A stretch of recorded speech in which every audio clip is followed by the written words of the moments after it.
Muy buenas, ¿qué tal estáis? Bien, vamos a empezar ya con el tema del diseño de patrones y la primera parte sería pues los patrones creacionales. Vamos a comenzar con el más simple de todos, el de los más famosos también, y sería el factory. Y ojo aquí porque habría como dos tipos.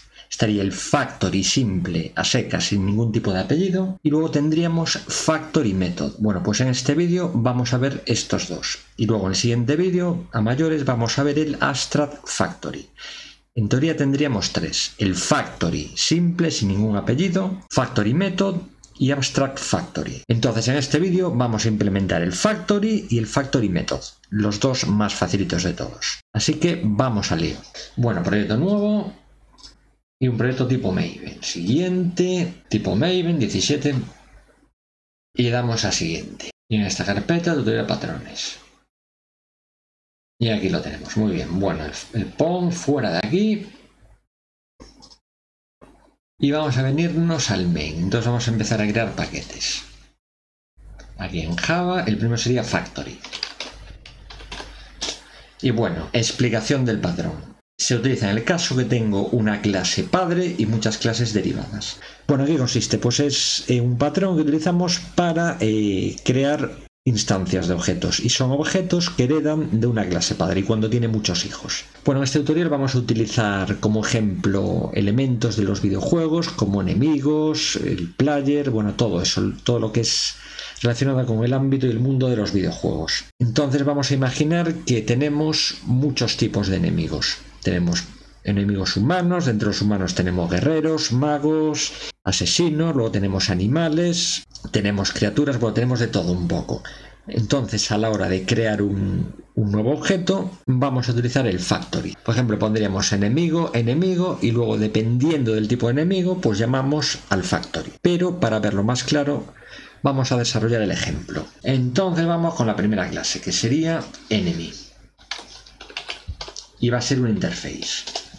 Bueno, esto de las clases en las interfaces sería para herencia.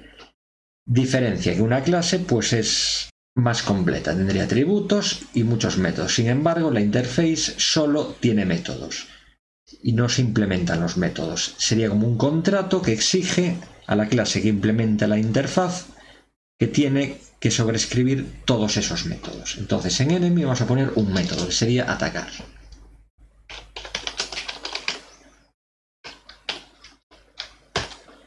Todas las clases que implementen enemy van a tener que implementar a la fuerza el método attack. Esto sería un contrato que tienen que cumplir sí o sí. Entonces vamos a tener dos tipos de enemigo. Por ejemplo, voy a poner el mago y el guerrero. A ver, entonces el guerrero...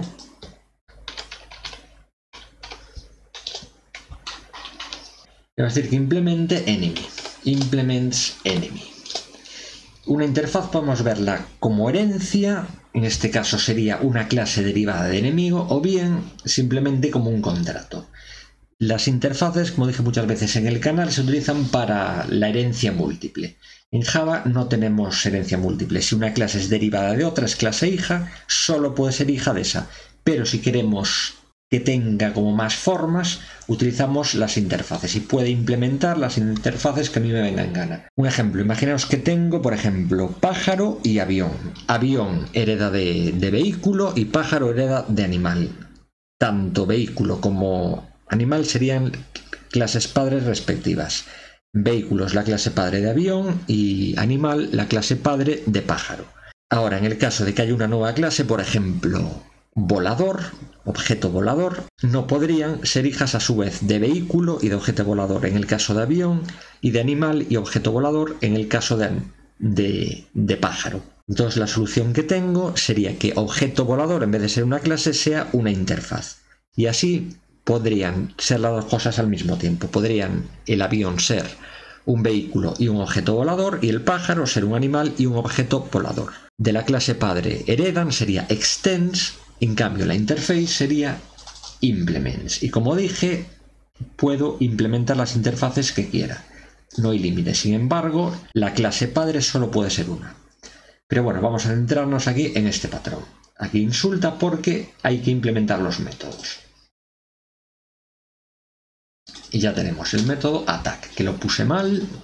Tiene dos t's.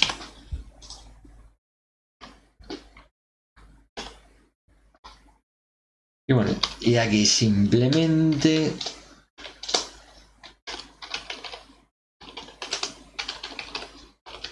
un Warrior Attack. La clase mago va a ser igual a la de enemy. Bueno, de Warrior no, de mago. Por ejemplo, mage implements enemy. Implementamos y lo mismo que el otro. Solo en este caso, en vez de Warrior, pues ponemos mago. Bueno, y ya lo tendríamos estos tres y ahora vamos a ir al Factory. Y sería, por ejemplo, Enemy Factory.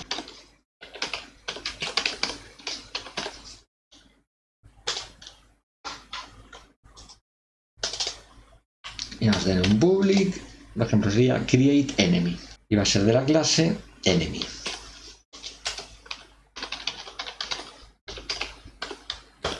Y vamos a pasar pues una cadena. Por ejemplo, sería el tipo de enemigo. If type equals in our case sería, por ejemplo, Warrior.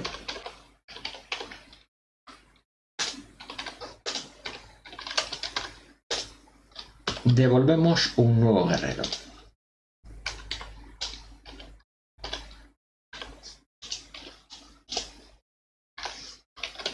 Si es igual a Mage, pues devolvemos un nuevo mago.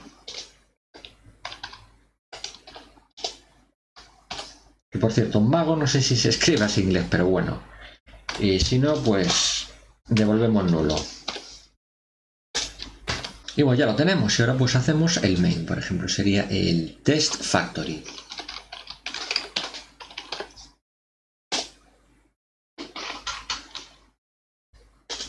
Un método main y aquí, a ver.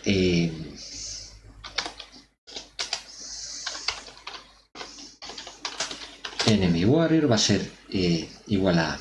Necesito un factory.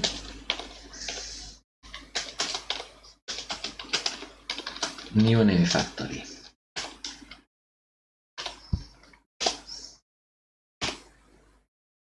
Create enemy.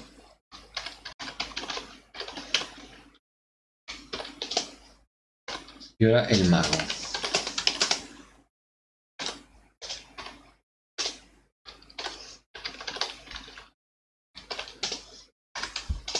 Warrior attack. Y ahí lo tenemos. Y esto es el funcionamiento.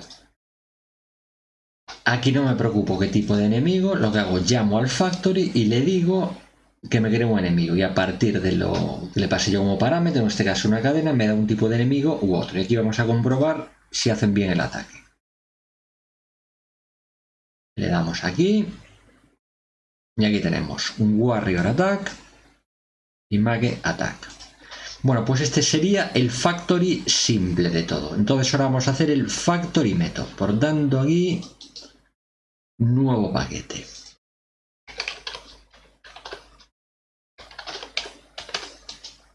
Y es prácticamente similar. Hay una pequeña diferencia que vamos a verla ahora. Esto, factory method, va a tener estas mismas clases.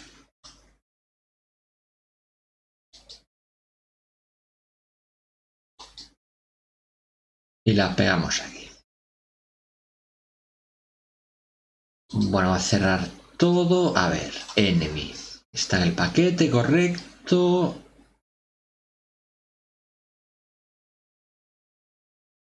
Y bueno, y la diferencia viene aquí, en el factory. Aquí esto queda muy feo porque estamos con if. Aquí en este caso hay dos tipos de enemigo. Y no pasa nada, pero imaginar que hay 50. Entonces vamos a tener if, else if, o bien switch case. Y es bastante feo hacer eso. Y luego a mayores que hay que estarle pasando parámetros. Y aquí lo que vamos a hacer pues es evitar todo esto. El if, los else if y pasarle parámetros. Por tanto, va a ser clase abstracta. Abstracta significa que no se pueden hacer instancias. Si hay una clase abstracta, a narices tiene que ser padre de alguna clase, porque si no tiene hijos, una clase abstracta es totalmente inútil.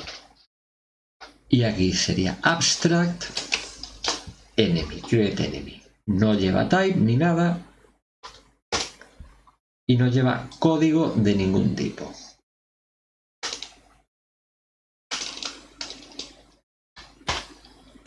Y así. Al ser un método abstracto, no se implementa, por tanto no le ponemos las llaves. Lo que hacemos aquí, vamos a poner dos clases derivadas de Enemy Factory. Una sería Warrior Factory y la otra Mage Factory.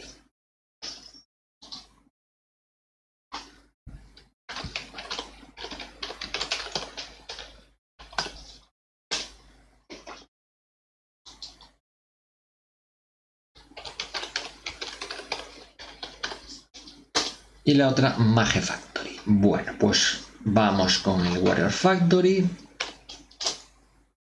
Extends Enemy Factory. Y ahora, pues hay que implementar los métodos de la clase padre. Y aquí, simplemente, ¿qué va a devolver? Pues muy simple. New Warrior. Y aquí exactamente igual. Enemy Factory. Bueno, implementamos el método. Bueno, y lo sobreescribimos también. Y devolvemos nuevo mago. Listo. Y ahora pues vamos al test.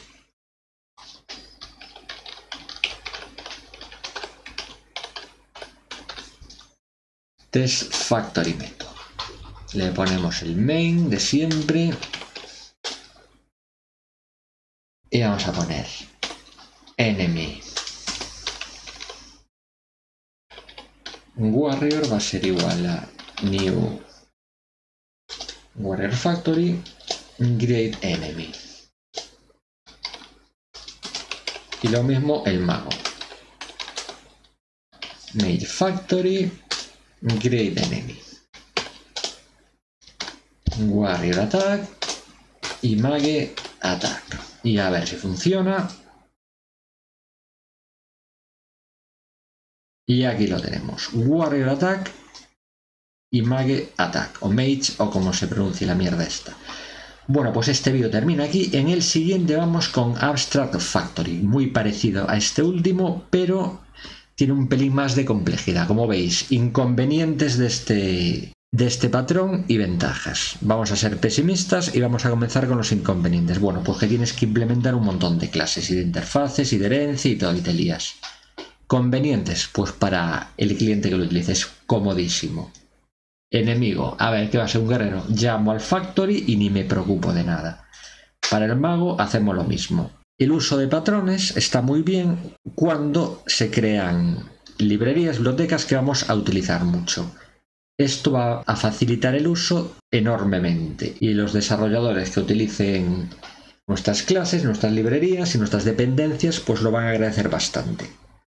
Ahora, el problema pues es implementarlo tú. Requiere trabajo extra y requiere que conozcas bien todos estos patrones. Pero bueno, para explicar los patrones estamos aquí. Como siempre, saludo y gracias por ver.